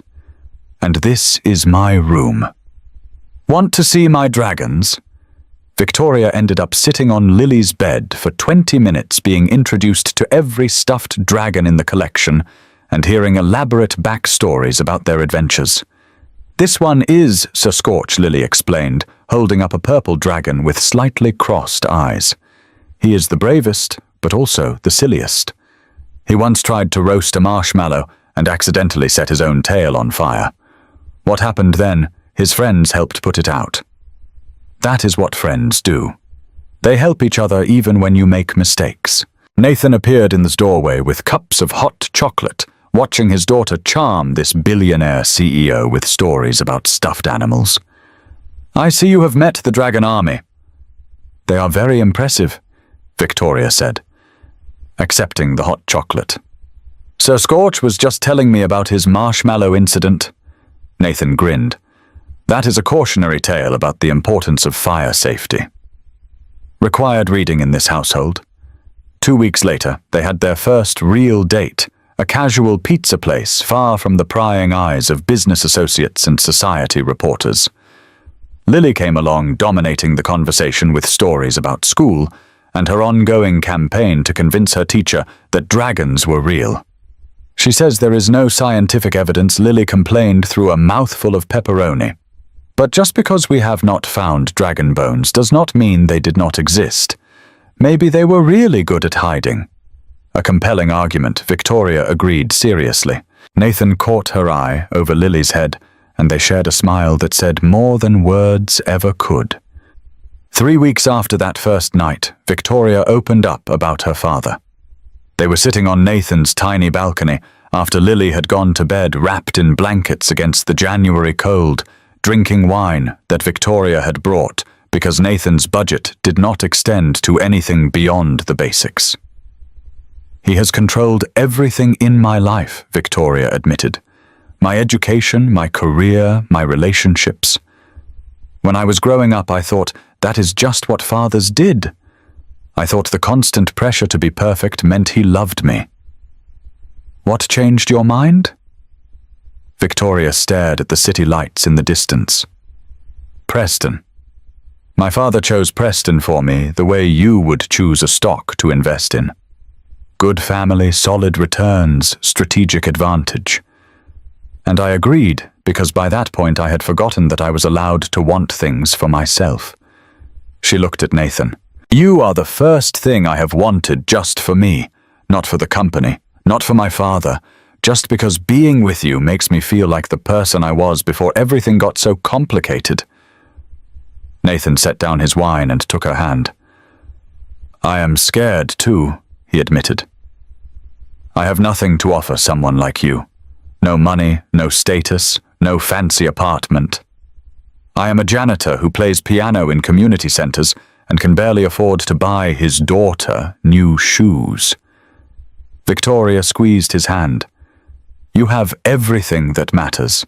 Kindness, talent, the ability to love someone so completely that you would give up your dreams for them. That is worth more than any fortune." They sat in silence for a while, hands intertwined, watching their breath make clouds in the cold air. "I am not going to marry Preston," Victoria said finally. "I know. I do not know what happens next. My father will be furious. The board might question my judgment. Everything I have built could be at risk." Nathan turned to face her. "Whatever happens, you will not face it alone. I know I cannot fix anything or fight your battles for you, but I can be here. I can listen. I can remind you that you are more than your company or your family name or any of the roles other people have assigned you." Victoria leaned into him, resting her head on his shoulder. For the first time in my life, she whispered, "I am choosing. Not calculating or strategizing, just choosing." She looked up at him. "I choose you. Whatever comes next, I choose you." It was Lily who truly sealed the bond. 3 weeks before her 8th birthday, she mentioned casually to Victoria that she had never had a real party. "Daddy always makes it special," she explained. "We have cake and presents, and he plays Happy Birthday on the piano. But it is just us. I have never had a party with friends and games and decorations like the other kids at school talk about." Victoria looked at Nathan, who shifted uncomfortably. "Parties are expensive," he said quietly, "and we do not really have the space here." That night after Lily was asleep, Victoria made a proposal. "Let me throw her a party. A real one. I can rent out a venue, hire entertainment, invite kids from her school and the community center." Nathan's jaw tightened. "Victoria, that is too much. I cannot accept that kind of charity. It is not charity. Victoria's voice was firm. It is me wanting to do something nice for a little girl I have come to care about. There is a difference. She reached for his hand. I know you are proud. I know you have worked hard to provide for her on your own, but letting someone help you is not weakness. It is trust. Nathan was quiet for a long moment. She has never had other kids at a birthday party, he finally admitted. She has never complained, but I know she notices. The other kids talk about their parties and she just listens. His voice cracked. I wanted to give her everything. But sometimes everything just means keeping the lights on and food in the refrigerator. Victoria squeezed his hand. Then let me give her this one thing. Not because you are not enough, but because you have been enough for so long that you deserve a break. The party was held at a children's museum, a venue Victoria knew from charity events, but had never actually spent time in. 23 children attended kids from Lily's school and the community center piano classes, filling the space with laughter and chaos. There were games and face painting and a magician who made balloon animals. There was a cake shaped like a dragon, complete with edible flames. There was a pile of presents that made Lily's eyes go wide with disbelief. But what Victoria remembered most from that day was watching Nathan. He was in his element, kneeling down to tie shoes and mediate disputes over who got the last cupcake. He played piano for the kids when they gathered for the birthday song, turning the simple melody into something that made the children dance.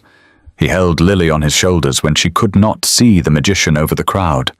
And through it all, he kept looking at Victoria with an expression that made her heart ache. Later that night, after all the guests had gone, and Lily had fallen asleep clutching her new dragon toy, Nathan found Victoria sitting alone in the museum's empty party room. Thank you, he said quietly, sitting beside her. I have never seen her that happy. She deserved it. Nathan was quiet for a moment. Can I tell you something? Anything. When Claire died, I promised myself I would be enough, that Lily would never feel like she was missing out on anything because she only had one parent. I have spent 4 years trying to prove that I did not need anyone's help. He looked at Victoria. But watching you today, seeing how happy you made her, I realized something. Being enough does not mean doing everything alone. It means being willing to let people in when they want to help. Victoria felt tears slipping down her cheeks. She is amazing, Nathan. You have done an incredible job with her. She is the best thing I have ever done. Nathan agreed. But you have made her life better just by being in it. That means more to me than you could possibly know. That night, as Victoria drove back to her apartment, she passed the community center where Nathan taught. The lights were off the building, dark and silent, but in her mind she could still hear the music. Richard Ashford summoned his daughter to his office on a Tuesday morning.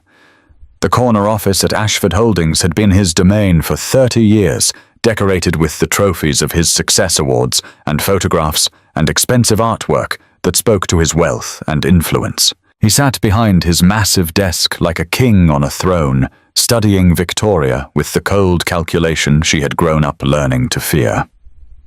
Close the door. Victoria complied, taking a seat across from him without being invited. I have heard disturbing rumors, Richard began, about you and a maintenance worker in this building. Victoria kept her expression neutral. His name is Nathan Cole.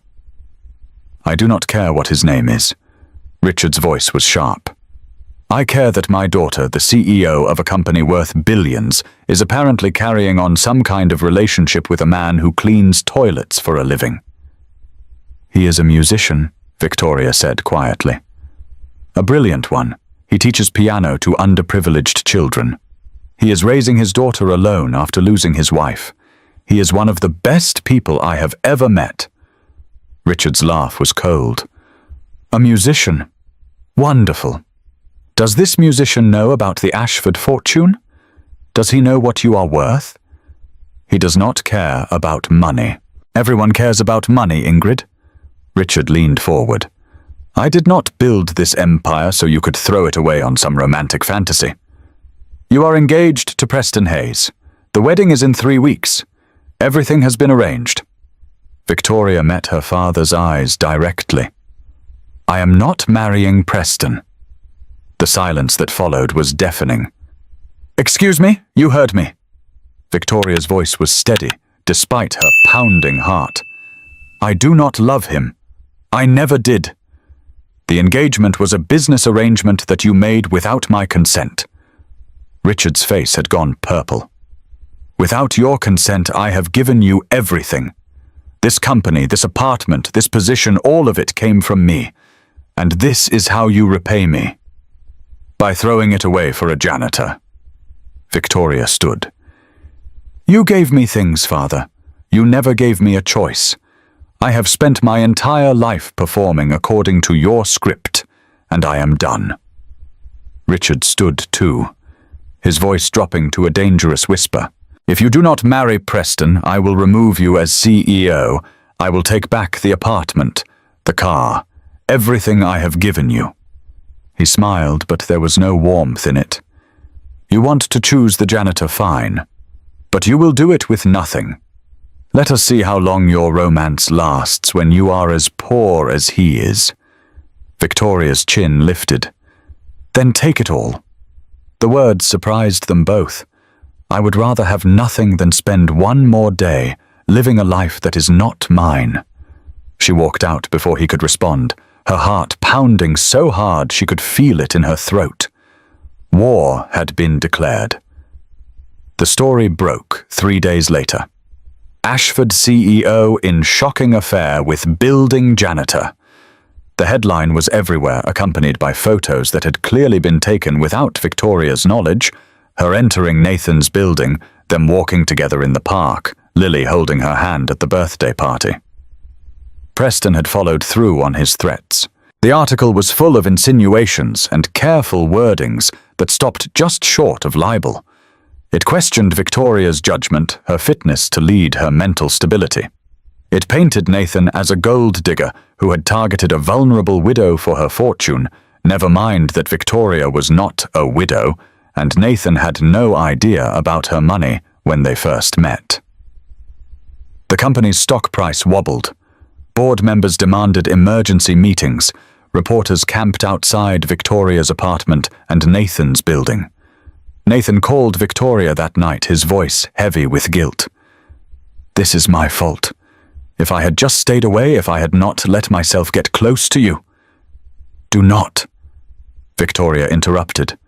Do not you dare blame yourself for this. But your company, your reputation, everything you have built, everything I have built means nothing if I have to sacrifice the people I care about to keep it. There was a long pause. Maybe I should disappear for a while, Nathan said quietly. Take Lily somewhere far away until this blows over. Give you a chance to salvage what you can. Victoria's response was immediate. If you run, they win. Preston wins. My father wins. And I refuse to let them take this from me. She took a breath. I am coming over. We are going to figure this out together. Because that is what we do now. We face things together. An hour later, she was sitting in Nathan's cramped living room. Lily asleep in the next room, maps of the battle ahead spread between them. I have proof, Victoria said. Professor Banks gave me the original sheet music. Your handwriting dated before Daniel's death. It proves you wrote Starlight Promise. Nathan's brow furrowed. How does that help? Victoria smiled, and for the first time in days it reached her eyes. Because it changes the story. Right now, the narrative is powerful. CEO loses her mind over janitor. But what if the narrative becomes something else entirely? She leaned forward. What if it is a story about a long-lost composer reunited with the woman who inspired his masterpiece?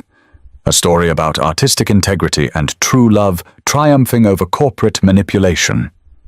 Nathan stared at her. You want to go public. With everything. I want to tell the truth. Victoria's voice was firm. About the song about us, about what Preston and my father have done. Let people decide for themselves who the real villains are. Nathan was quiet for a long moment. If we do this, there is no going back. Every detail of my life, Claire Lilly the piano, all of it will be public knowledge, I know, and I will not ask you to do it if you are not ready. This is your decision as much as mine. Nathan looked toward Lily's room, where his daughter slept peacefully, unaware of the storm raging around them. 4 years ago, I learned what it meant to lose everything he said quietly. I thought I would never recover. I thought I would spend the rest of my life just surviving. He looked at Victoria. But then you appeared in my life, and suddenly I started dreaming again. Started hoping for things I had given up on.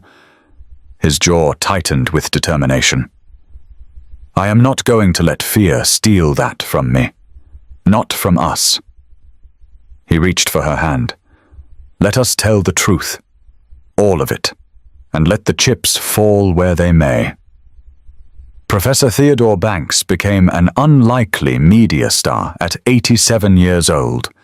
Victoria arranged for him to speak with a respected journalist, one known for thorough research and fair reporting.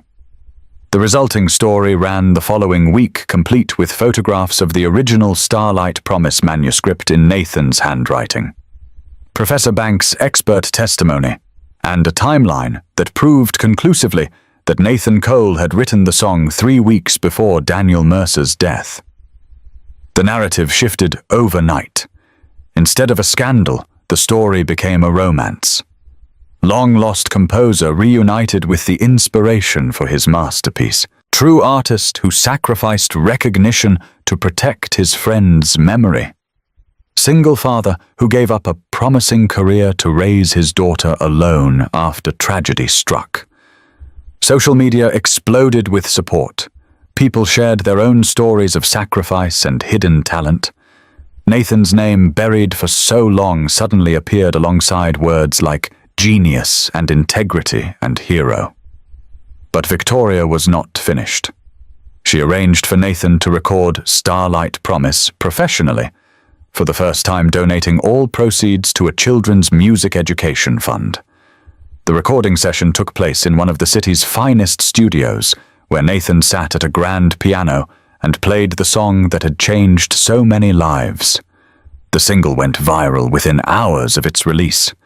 People who had never heard of Nathan Cole or Victoria Ashford or the summer music camp 16 years ago were suddenly sharing the song, crying over its beauty, demanding to know more about the man who had written it. The donations poured in. Within a week, the fund had raised enough to provide music education for hundreds of underprivileged children. Within a month, Nathan's name was being mentioned in the same breath as composers who had graced the stages of Carnegie Hall and Lincoln Center. And through it all, Nathan remained the same man he had always been: humble, focused on Lily, uncomfortable with the sudden spotlight, but determined to use it for good. The Daniel Mercer and Nathan Cole Music Scholarship was established, honoring both the friend who had died too young and the composer who had kept his memory alive through silence. Let this be his legacy, Nathan said at the scholarship's inauguration ceremony. Not just a song, but a chance for kids like us to discover the power of music. Victoria watched from the audience, tears streaming down her face, and knew that she had made the right choice. The emergency board meeting was Richard Ashford's last gambit. He had spent weeks rallying support, calling in favors, reminding board members of their loyalty to the man who had founded this company. He was certain that faced with the choice between a stable traditional leadership and the chaos Victoria had created, they would side with him. He was wrong. Victoria entered the boardroom with a calm that surprised even her. She had spent days preparing for this moment, assembling evidence-building arguments, knowing that everything she had worked for hung in the balance. Members of the board, she began, my father has called this meeting to remove me as CEO. He believes that my personal choices have compromised my ability to lead this company. She paused, looking around the table. I am here to show you that the opposite is true. Over the next hour, Victoria presented a meticulous case. Financial reports showing Ashford Holdings' growth under her leadership. Market analysis demonstrating the company's strong position. Employee satisfaction surveys and client testimonials praising her vision and integrity. And then she turned to darker matters. My father and Preston Hayes conspired to force me into a marriage I did not want for strategic advantage, she said. When I refused, they orchestrated a media attack designed to damage both me and an innocent man. She produced documents, communications between Richard and Preston, discussing the leak strategy emails showing their coordination with certain journalists. They put their personal vendettas above the interests of this company and its shareholders, Victoria concluded. They manipulated the press to attack the CEO of Ashford Holdings, causing our stock price to drop and our reputation to suffer. She looked at her father directly. The question before this board is not whether I should remain as CEO. It is whether a man who would sabotage his own company to control his daughter deserves any position of authority within it. The vote was decisive. Vote was, Richard Ashford was forced into early retirement, stripped of his board seat, given a severance package, and a non-disclosure agreement that effectively ended his influence in the company forever. Preston Hayes, his co-conspirator, found himself persona non grata in business circles throughout the city. The private equity firm he worked for quietly asked for his resignation. And Victoria Ashford remained CEO, her position stronger than ever. Preston made one last mistake. Unable to accept his defeat, he cornered Nathan in the parking garage of Ashford Holdings late one evening. Nathan had been there to pick up Victoria for dinner, Lily waiting in the car with a babysitter. You think you have won? Preston snarled, stepping out of the shadows. You think you can just waltz in and take everything that was supposed to be mine? Nathan did not flinch. I never wanted anything that was yours, Preston. I just wanted to live my life in peace. In peace, Preston's laugh was ugly. You are a janitor, a nobody. Do you have any idea what I gave up for this merger? The sacrifices I made. Nathan studied the man before him, seeing not a rival, but a pitiable creature whose entire self-worth was measured in acquisitions and assets. I am sorry for whatever made you this way, Nathan said quietly. I am sorry you never learned that there is more to life than winning. But Victoria is not a prize to be won. She is a person, and she deserves to be loved, not leveraged. Preston's face contorted with rage. He stepped forward, fists clenched. But before he could do anything, security guards appeared from nowhere, summoned by Victoria, who had been watching on the parking garage cameras. Mr. Hayes, one of the guards said firmly, you need to leave the premises. Now. Preston looked around, seeing the cameras, the witnesses, the absolute end of any power he had once possessed. This is not over, he spat. But it was, and everyone knew it. Preston Hayes left the city the following week, his reputation in ruins, his career finished, his grand plans for dynasty and domination crumbled to dust. No one mourned his departure. The ballroom of Ashford Holdings had been transformed. Where a year ago there had been a corporate Christmas party, now there was a charity concert that had become the most anticipated event of the season. Every seat was filled. The air was electric with anticipation. The who's who of the city's business and cultural elite mingled with community center kids and their families, all equal participants in an evening that promised to be unforgettable. Backstage, Nathan adjusted his tie with trembling fingers. He still was not used to this. The attention, the expectations, the knowledge that hundreds of people were waiting to hear him play. For so many years he had hidden his gift, convinced that it belonged to another life, another man.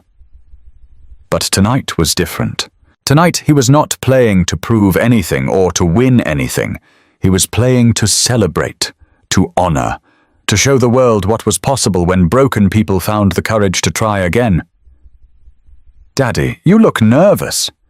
Lily appeared at his side, wearing a blue dress that matched the ribbon in her dark curls. "Are you scared?" Nathan knelt down to her level. "A little bit," he admitted. "Do not be." Lily's voice was serious. "Miss Victoria says you are the best piano player in the whole world, and I think she is right." Nathan pulled his daughter into a hug. "Thank you, baby. That means everything." The announcer's voice echoed through the venue. "Ladies and gentlemen, please welcome Nathan Cole." Nathan took Lily's hand, and together they walked onto the stage. The applause was thunderous, but Nathan barely heard it. His eyes were searching the crowd until they found Victoria standing in the wings wearing red again. But this time, the crimson dress was not armor. It was celebration, joy, a woman finally allowing herself to be seen. He sat at the grand piano, Lily taking her place on a small bench beside him. And then he began to play. Starlight Promise filled the ballroom, familiar and beloved, but different now.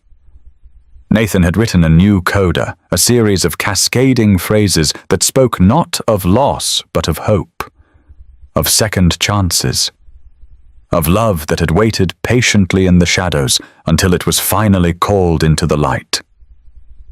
When the music ended, the silence lasted only a heartbeat before the audience rose in a standing ovation.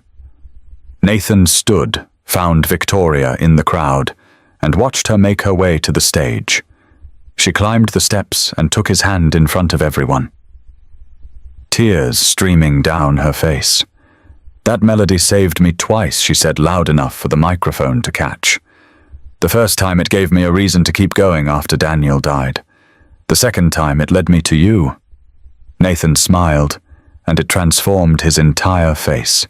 "Then I would say it was worth every note." Lily tugged on Victoria's hand. "Can we get hot chocolate now? The kind with the marshmallows?" The entire audience laughed, and as the three of them walked off the stage together, Nathan, Victoria, and Lily the melody still seemed to linger in the air.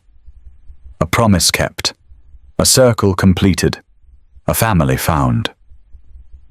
2 years had passed since the Christmas Eve that changed everything. Spring had arrived in full force, cherry blossoms drifting like pink snow through the city park, where Nathan and Victoria often brought Lily to play. On this particular afternoon, the three of them were enjoying a picnic while Lily chased butterflies through the grass. Nathan had been carrying the ring for 3 weeks, waiting for the perfect moment. But first, he had someone else's permission to ask. "Lily, can you come here for a second?" His daughter ran over, breathless and grinning, a dandelion clutched in her small fist. "I found a wish flower," she announced. "You are supposed to blow on it and make a wish." Nathan sat her down on the picnic blanket. "Before you make your wish, I need to ask you something important." Lily's expression grew serious, sensing the gravity of the moment. "If I asked Miss Victoria to marry me," Nathan said slowly, "would that be okay with you?" Lily's eyes went wide. "Like marry, like she would live with us forever?" "Exactly like that." Lily was quiet for a moment, her small face scrunched in thought. "Would she read me bedtime stories?" "I think she would love that." "Would she come to my piano recitals?" "She would not miss them for the world." "Would she be my mom?" Nathan's heart clenched. "She would be your stepmom. But we could figure out together what you want to call her, whatever feels right." Lily considered this. "Can I still talk to Mommy in heaven always, baby? Victoria is not here to replace your mommy. She is here to add more love to our family. There is always room for more love." Lily nodded slowly. "Then yes," she declared. But you have to ask her really nice, and maybe play her the song. Girls like when you play them songs. Nathan laughed, pulling his daughter into a hug. When did you get so wise? I learned from watching you, Daddy. An hour later, with Lily stationed as lookout, Nathan led Victoria to a quieter part of the park, where a young pianist was playing by the fountain. He had arranged for the musician to be there, part of his carefully orchestrated plan. Nathan, what is going on? He took both her hands in his. 2 years ago, I was a broken man who had given up on dreams, on music, on the possibility of ever being happy again. I had nothing to offer anyone. I was just surviving. Victoria's eyes were already glistening. Then you appeared in my life and everything changed. You saw things in me I had forgotten existed. You helped me find my music again. You loved my daughter like she was your own. You fought for us when anyone else would have walked away. Nathan reached into his pocket and pulled out a small velvet box. Victoria Ashford. I still do not have much. I am still not sure I deserve someone as extraordinary as you, but I know that I love you with everything I have, and I know that if you will let me, I will spend the rest of my life trying to be worthy of that love. He opened the box, revealing a simple but elegant ring. Will you marry me? Victoria was crying openly now, tears streaming down her face without shame. Yes, she whispered. Yes, 1,000 times yes. Nathan slid the ring onto her finger with trembling hands. From the bushes nearby, Lily burst out of hiding with a triumphant shout. She said, yes, I knew she would. The other visitors in the park turned to watch as the little girl ran toward the couple, throwing herself into their arms, and somewhere in the distance, cherry blossoms continued to fall like a blessing on a family that had found its way home. The wedding was held in a garden, small and intimate, exactly what both Nathan and Victoria wanted. Cherry blossom trees formed a canopy overhead, their petals drifting down like confetti. Close friends occupied the white chairs arranged in neat rows. Professor Theodore Banks sat in the front row, tears streaming down his weathered face as he watched the young man he had believed in so many years ago finally receive the happiness he deserved. Lily was the flower girl, taking her job with the utmost seriousness. She walked down the aisle, scattering rose petals with careful precision, her dark curls crowned with a wreath of spring flowers. Nathan waited at the altar, his heart pounding so hard he could feel it in his throat. And then Victoria appeared. She wore white, simple and elegant, nothing like the corporate armor she had once used to face the world. Her honey-blonde hair fell in soft waves around her shoulders. Her ice-blue eyes, once so guarded, now shone with open joy. She was the most beautiful thing Nathan had ever seen. When she reached him, he took her hands, and the minister began the ceremony.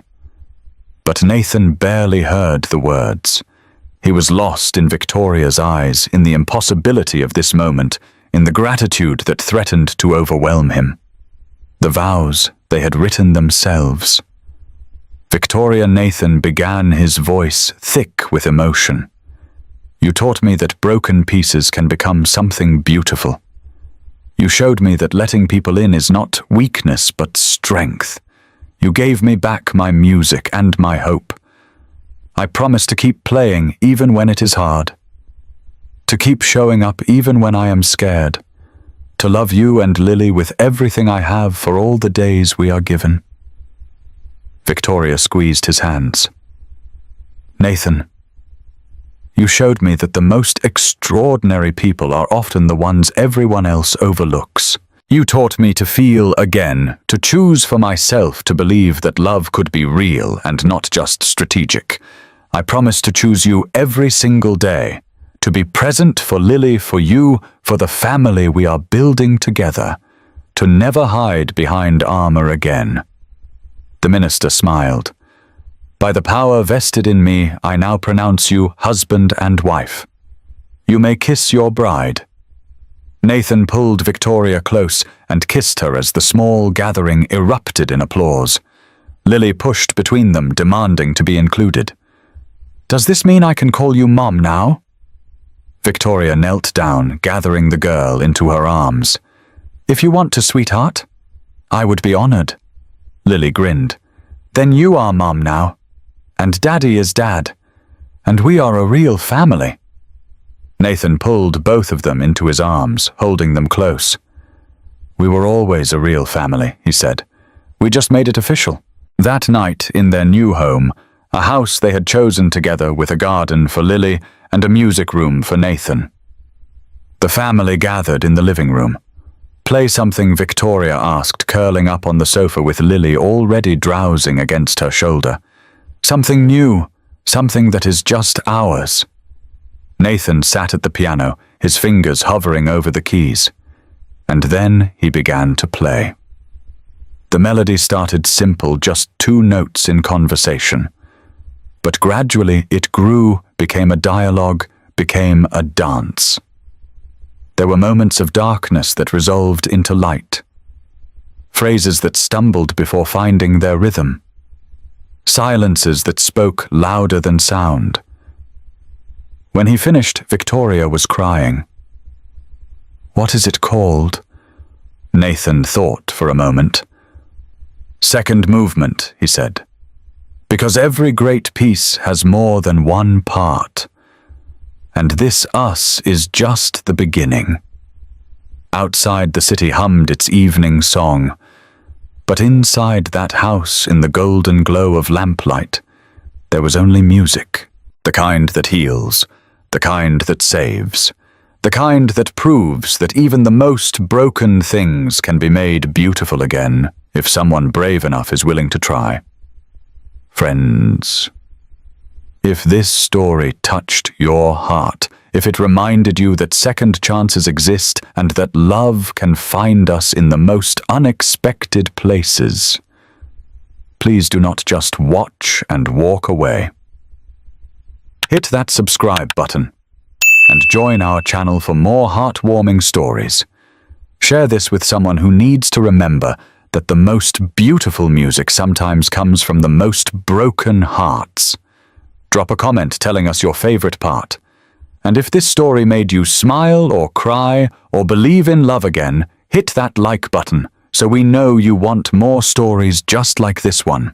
Thank you for watching, and remember, it is never too late for your own Starlight promise.